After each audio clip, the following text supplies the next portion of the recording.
Reka nongere mbasuze cyane kandi mbahe ikaze mwese muduteze yombi. Ahangaha tukaba tugarutse kuri Triple 5pm News, aho twongera kubabwira amakuru akomeye cyane avugwa mu Rwanda ndetse n'andi avugwa mu karere k'ibiyaga bigari, by'umwihariko kwaba avugwa mu burasirazuba bwa Repubulika Iharanira Demokarasi ya Kongo.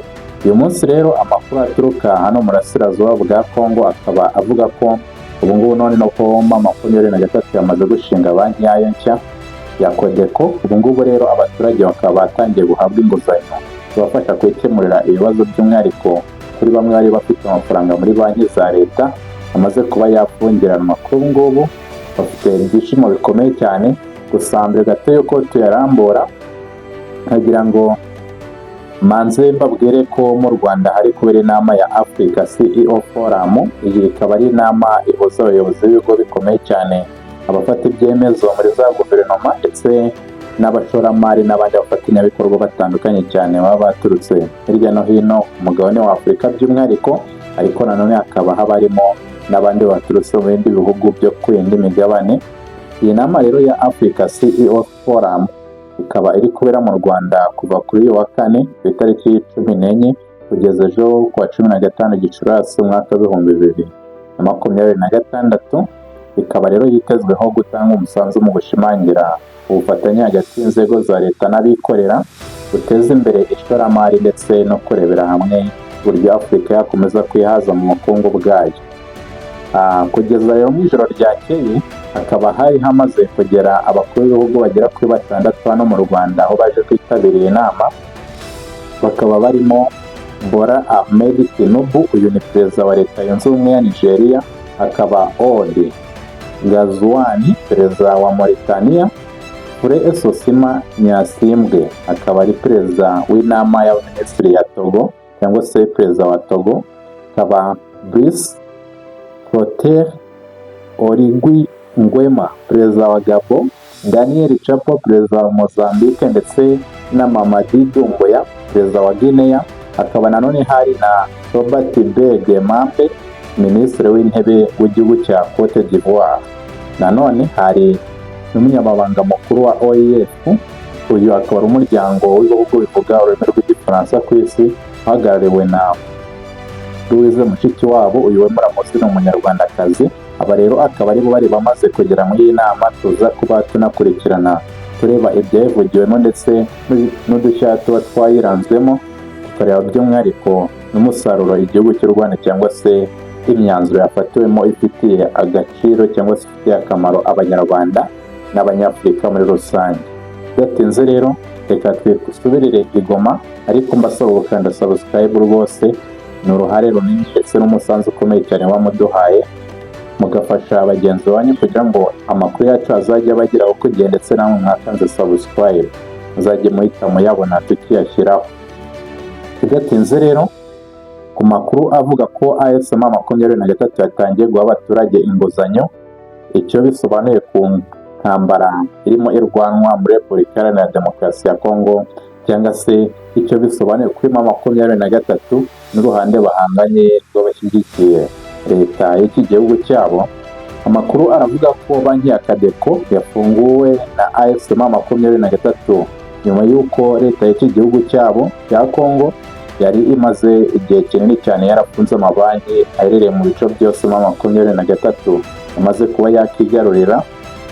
Ubu ngubu rero uyu mutwe ukaba wamaze gutanga serivisi z'imari, cyangwa se wafunguye banki izabafasha gutanga serivisi z'imari ku baturage bahereye mu bice byose igenzura. Umwaka ushize rero nibwo AFC M23 yafunguye kiriya kigo cy'imari, nyuma y'uko leta ya Kinshasa yari imaze gufata icyemezo cyo gufunga banki mu mijyi ya Goma na Bukavu. Ku itariki 11 Gicurasi, ubwo n'ejo bundi, nibwo Codeco yafunguye gishe ebyiri mu mujyi wa Goma, ubwo ni branche ebyiri. Ikaba rero yarazifunguye mu muhango wayobowe na Vice Guverineri w'intara ya Kivu y'Amajyaruguru ushinzwe ubukungu n'imari, ariwe bita Shadrack Amani. Uyu muyobozi yagaragaje ko byari ngombwa ko ziriya gishe zifungurwa, asaba abaturage kuzigirira icyizere, mbese bakagenda bafunguza amakonti muri banki ya Codeco kugira ngo izajye ibona amafaranga ikenuza ibibazo ndetse n'ayiguriza abandi baturage bashaka gukora ibikorwa bigiye bitandukanye bafasha gutera imbere bikenera amafaranga by'umwihariko. Uyu muyobozi rero w'inama y'ubuyobozi bw'iyi banki Kabasha Amani yasabye abatuye Goma gutangira kwizigama muri iriya banki no kuyisaba no kugerageza gukomeza kuyisaba inguzanyo.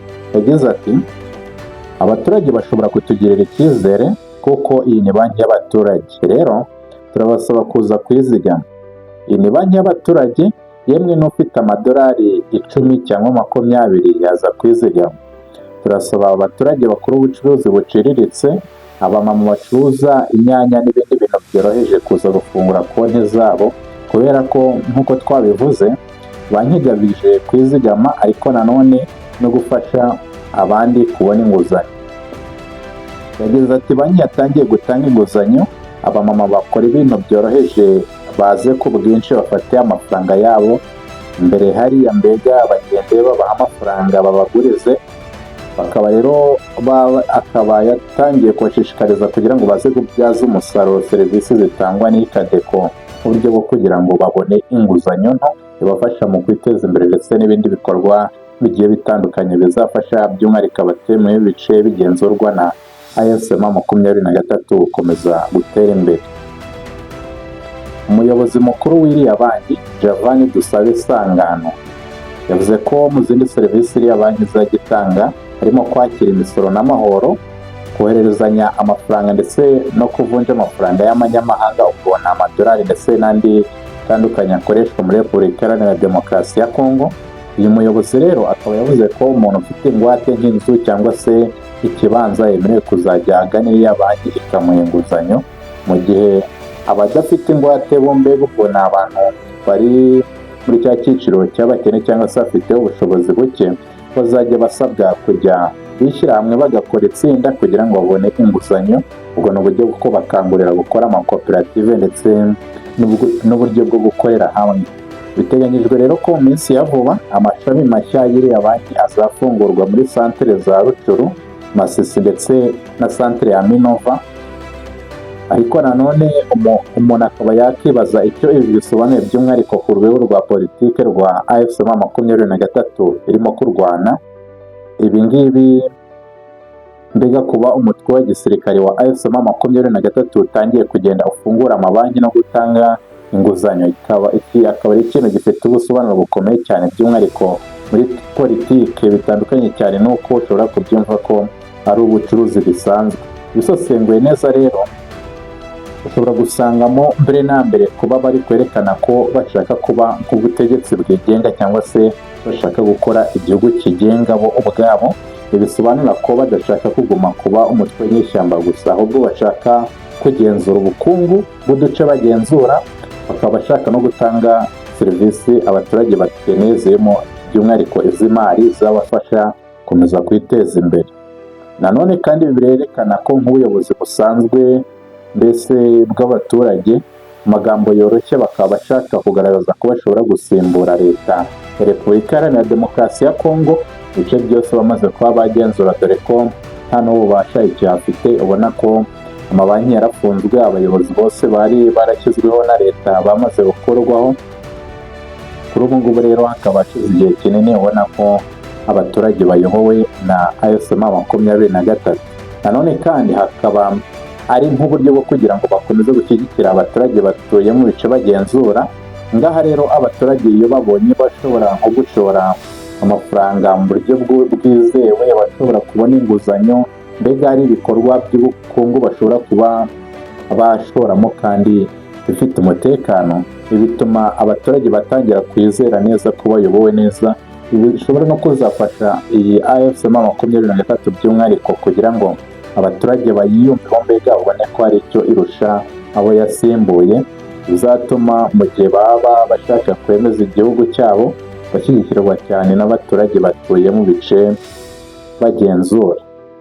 Nanone kandi tugarutse mu buryo bwo kugira ngo bigenge mu bukungu, umutwe nk'uyu nguyu wa AFCM 23 kuba waba ufite banki, ni ukuvuga ko ushobora no kuba wafata inguzanyo mu zindi banki zitandukanye mpuzamahanga, cyangwa se ukabona amafaranga yo gukomeza ibikorwa byawo bitandukanye birimo iby'intambara cyangwa se n'iby'ubukungu nk'uko twabibonye ko batangiye no kubaka imihanda, ubona ko noneho batangiye gushaka ubushobozi buhambaye cyane, bituma ubona ko mbese noneho batangiye gukomera kurushaho, by'umwihariko mu rwego rwa politiki, kwigarurira imitima y'abaturage ndetse no ku ruhando mpuzamahanga, ariko nanone by'umwihariko no mu ntambara, bitewe n'uko nanone uyu mutwe ukiri mu ntambara. Urabona ko nibakomeza kubona amafaranga, mbega uko abaturage bizigamira cyangwa se bagenda bafata inguzanyo, bizafasha cyane AFC M23 kubona amafaranga ishora mu ntambara, bibe byatuma noneho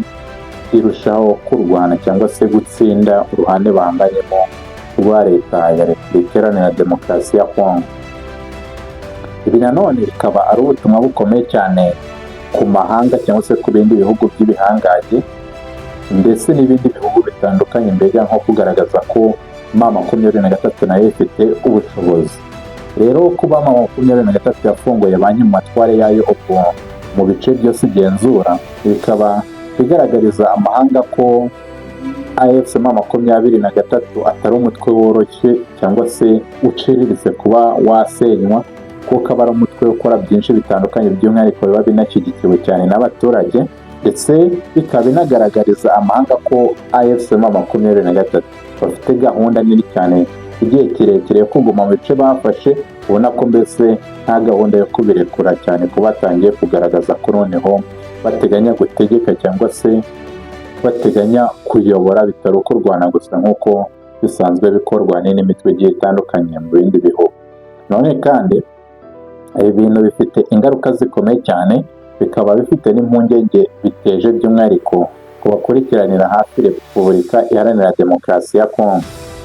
Ibi nubwo bishobora kuba bigaragara neza ku ruhande rumwe rw'abaturage, harimo ibibazo bikomeye cyane bishobora gukomeza kugabanya ubufasha bwa leta ya Repubulika Iharanira Demokarasi ya Kongo mu bice byose AFC M23 igenzura, ubona ko noneho nta bubasha izaba ifite bwo kongera kubigeramo.